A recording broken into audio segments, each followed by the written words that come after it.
Hi YouTube, it has been far too long. I've missed you dearly. I hope you're doing so good, so well. I have a lot to catch you up on. I guess I wanted to just chat with you about my life, about what I've been reading. The reason why, and I mentioned this in my other videos, I've been gone because I have been applying to graduate school, and it has been a very strenuous, exciting, terrifying, happy process. I had 7 interviews. I've now officially finished my interview season, and match day for my graduate program is in a couple weeks, in like 3.5 weeks. Terrifying. I'm also very grateful for the opportunity to get 7 interviews. By the time this comes out, I don't think I will know yet, which I've decided that's completely okay. It is now out of my control. All I have to do now is officially submit my ranking, like my rank list of the schools that I want to go to in the preference order, and then it's up to the universe, baby. It's up to the algorithm to match me to where I'm meant to be. And there's a possibility I can't match, I won't match to a school, which I've decided is okay because I put my best foot forward this year. I poured my heart and my soul into those essays. I really tried my best during interviews to come as authentic as I possibly could. And that's really all I could ask of myself. If I don't match, that just means that's that, it's okay. I know I will not have any regrets after match day. So, well, now we just wait, which is really exciting. So I guess I'll update you when I find out. But in terms of, everything else, actually, Figgy is absent for my video today because he's at the vet. Mickey graduated vet school. So exciting. She started her new job. So they are literally, Hero and Figgy are with her. 2025 has been crazy with the politics in the United States and who taking away our library funds. And so I will be putting links down below that I feel like are helpful, that will hopefully, guide your knowledge and my knowledge, how we can take action in this day and age. Sometimes it feels so bleak. I was watching a podcast from the YouTuber Carly. They had John Green on, which is very exciting for them. He published Everything is Tuberculosis. Phenomenal book. I rated it 5 stars. The audiobook, couldn't recommend it enough because he narrates it himself. Just a fantastic, very informative, very hopeful, super, super engaging nonfiction book. I would highly recommend it. And he said, at the end of the day, nothing matters in this big world, right? I am just a drop in the ocean, but because of that, everything matters. And I feel like that is such a great perspective to have in mind right now. Everything is so radicalized and everything is so scary, but also life is beautiful, and I'm so grateful to be who I am, where I am, everything. So with that said, I wanted to just chat with you. Where's my phone, actually? Because I need to know if Figgy and Hero are ready to be picked up. Oh, it's right here. From the vet. One exciting thing, Mickey got the art and making of Arcane, the show, this beautiful art book for my birthday. It's actually in a few months. She ordered it, and then she was like, it was not supposed to come. It came in 3 or 4 days. We haven't popped that bad boy open yet, but she and I are gonna look through it together because she and I got obsessed with Arcane in December. We watched it. A week later we watched it again. That's how down bad we are. It is one of the best animated shows or shows out there right now. Fantastic. I'm not really a TV watcher. I know everyone and their mom is watching Severance. I don't have Apple TV, and if I'm not reading or doing an audiobook or watching YouTube, which I think I need to really reel in my habit of consuming media. Okay, I already did a January wrap up. Also, my reading journal, I actually filmed a 2024 reading journal walkthrough, but it was low-key boring. But this year, my 2025, I have made some freaking banging updates to my journal of what I'm tracking and my goals and stuff, and I actually really enjoy it. So maybe I'll do a joint 2024 brief walkthrough and then talk about what I changed during 2025 and why that's serving me better this year. As of today, I almost said January, March 30th. Oh my God, happy April. I've read 38 books. And I've had such a good reading year. A lot of the books that I've been reading are 4 and 5 stars. I'll put my Storygraph thingamajig down. One, I've been in my nonfiction era. I think I've read 7 this year. And last year, I think I read 4 or 5 throughout the entire 2024. So the fact that I'm 3 months in and I'm already at 7, I'm clapping for myself. That's awesome. I'm also been making sure that I'm reading off my physical TBR. One of my huge goals for the year is to really tackle my physical TBR. And I feel like, hey, oh, that's fine. And I feel like I have done that. I have now made it a goal to, like, through all the books that I read, 50% of those books have to be from my physical TBR. I've read 38 and 20 have been off my physical TBR. So that's like 52, 53% or something. I'm like just there, but I'm there. So let's just quickly do a rundown. In February, I read 10 books, and we're not going to go through every single one, but The Great Believers by Rebecca Makkai is a solid 5 stars, and I still think about that book. It is about the AIDS epidemic, and it made me cry on my way driving to work. It was haunting. It was beautifully written. It felt almost like nonfiction. Like, it felt like this could be a real story of real people. It was really, really good. I enjoyed it so much. And the audiobook was great. Viola Davis's memoir or autobiography of Finding Me, one of my favorite nonfictions I've ever read. The audiobook is phenomenal. Of course, it's Viola Davis as the narrator, and she just puts so much passion, heart into her own narrative. She adds so much. She just breathes this life into the audiobook. I couldn't recommend enough that you don't pick it up physically. You read it as an audiobook. She's an actress, and she is actressing in the audiobook. It is really good. 2 books I will just really gloss over in February. I read The Blanket Cats by Kiyoshi Shigematsu, translated by Jessie Kirkwood. Thank you, Putnam. Mwah, I love you.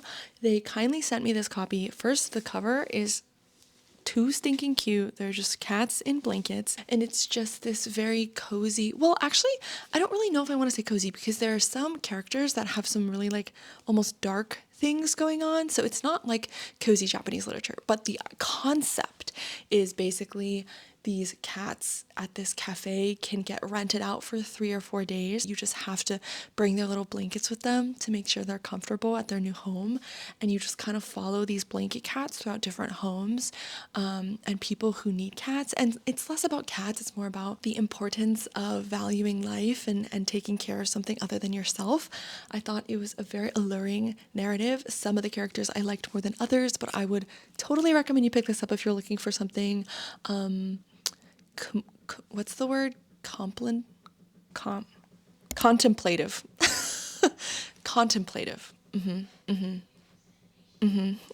then I also reread Happy Place, one of my favorite books of all time. And I ironically also read this like the exact same time frame, the exact same weeks, like late February / early March in 2024. Reread it again this year, literally the exact same time frame. I didn't plan that. I only saw it when I marked this as finished on Goodreads. And I just think that's very ironic. Like, some part of me must emotionally need a Happy Place reread, like in the late winter time. Don't know what it is. I know that this year I was just stressed out of my mind because of interviews. And what's beautiful about rereading books that you love is the reason why this appealed to me so much in 2023 is because I, in my early 20s, like many other people, don't know how to communicate my needs very well. But you know, in a loving relationship, I have learned so much about myself and how to do that and how to set clear boundaries. And so, like, I used to see myself in Harriet and Wynne so much. Like, in 2023, it was painful how relatable I saw their issues and their flaws.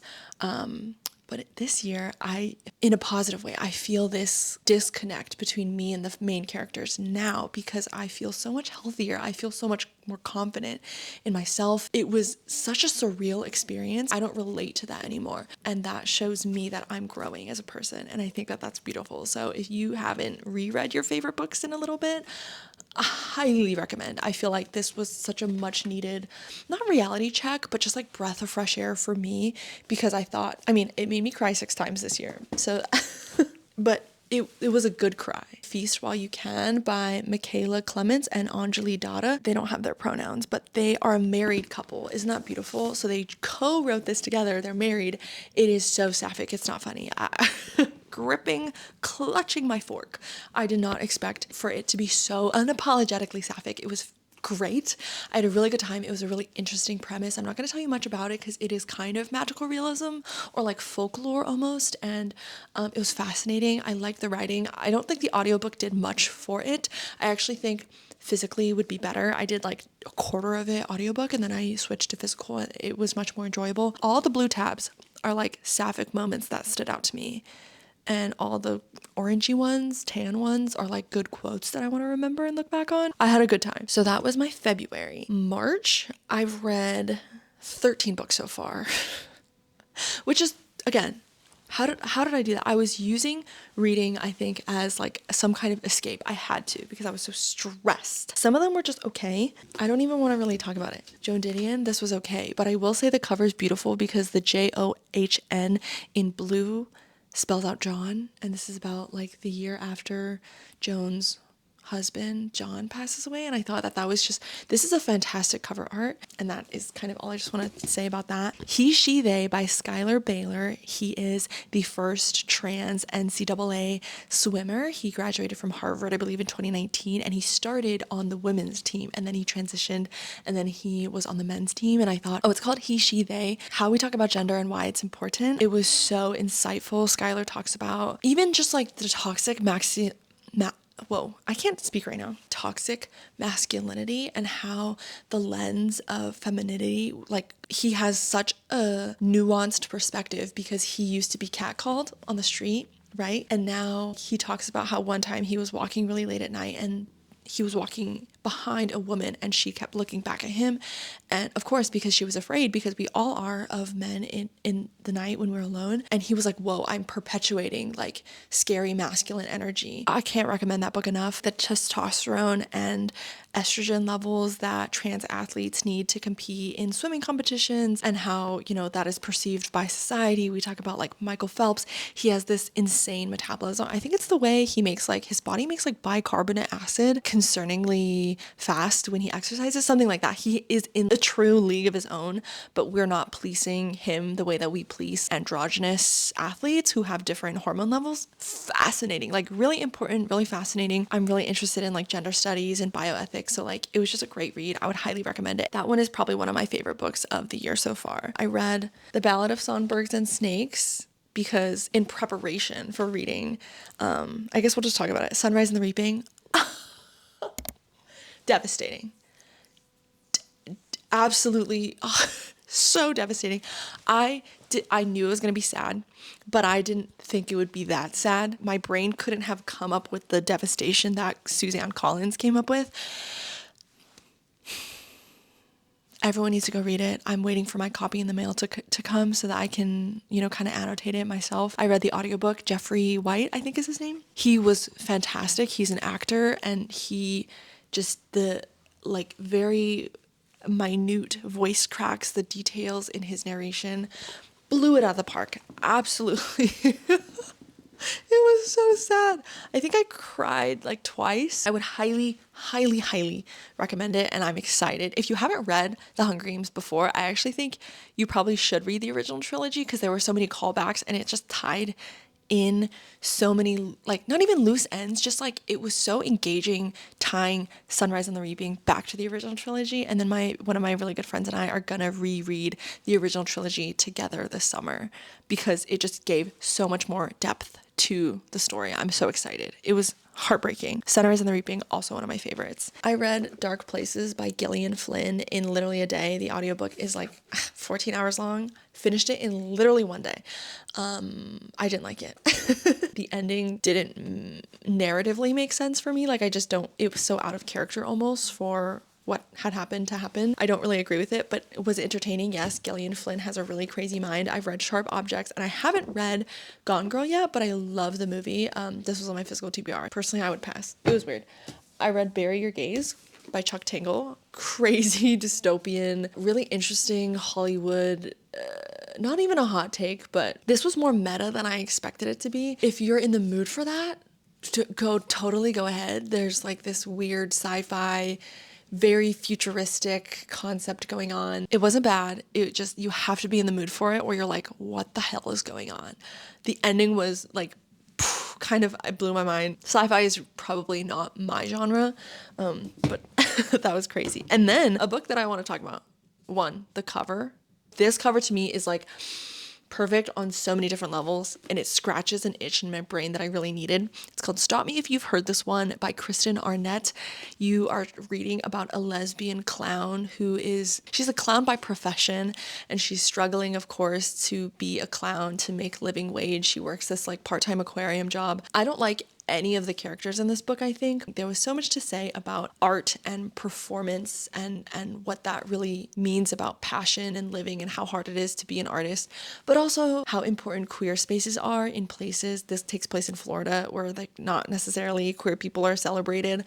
So I thought that was like a really interesting, beautiful narrative. I have a lot of quotes highlighted. It was a really good book. I could not stop reading it. I think I finished it in like 2 days. Thank you, Riverhead, my favorite publisher, for sending this over. I really appreciate it. I will be thinking about this book for a really long time. I think it is totally worth the read. I don't think it's for everyone, but I had a great time and I just could not stop reading it. I was glued to the pages. I also read Old Flame by Molly Prentice. I really only read this. Okay, I actually almost DNF'd this. Don't read the audiobook. It doesn't really give you much. I bought this on Pango for like $7 to get free shipping because I was either going to get a $7 book or I was going to pay $6 for shipping. So at least I got a book out of it. But also I really wish I just borrowed this from the library. I don't think it was worth $7. However, once I got into the story, I couldn't stop. I mean, it doesn't give you any new crazy takes on capitalism and how you can't consume ethically under capitalism. But also this was like a really interesting take on motherhood. It almost felt like it was supposed to shed positive light about motherhood, but it didn't. It actually did not at all